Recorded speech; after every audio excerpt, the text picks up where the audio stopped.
campaign is a call for collective focus and collective intentionality about getting us to bending the curve of emissions by 2020 over the next 3 to 4 years, so that we will have enough time after 2020 to do a very soft, gradual transition to a decarbonized economy by 2050.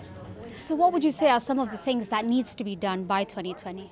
By 2020, we actually need to be at 30% of global energy being produced by renewables, and we are already actually approaching that, so that's quite exciting that we're already almost there. In transportation, we need to do much more of an effort because we need to have about 25% of our new vehicles going on the road to be electric and clean electric vehicles, 25%, and we're hovering around 1 or 2%, so that is definitely a push.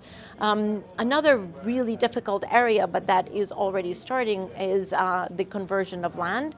So land is currently much more of a source of emissions than a sink, and that needs to change. And of course, finance is very important.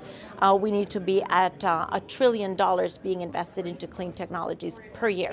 What would you say governments and businesses need to do to move forward to these climate goals, and also specifically for reaching your 2020 goals that you've mentioned? Well, because decarbonizing the economy makes fundamental economic sense, in addition to all of the other arguments, but because it makes fundamental economic sense, the ideal, of course, is when government provides for the necessary incentives and policies, and the private sector is able to use those incentives in order to do the transformation and the investments that they need to do. So in those countries in which that is happening, in which there is a very, very good collaboration between private and public sector, those are the countries that are going to decarbonize quickest. There are other countries in which those policies are not forthcoming, but the private sector is moving forward anyway. Why? Because it's good for their bottom line.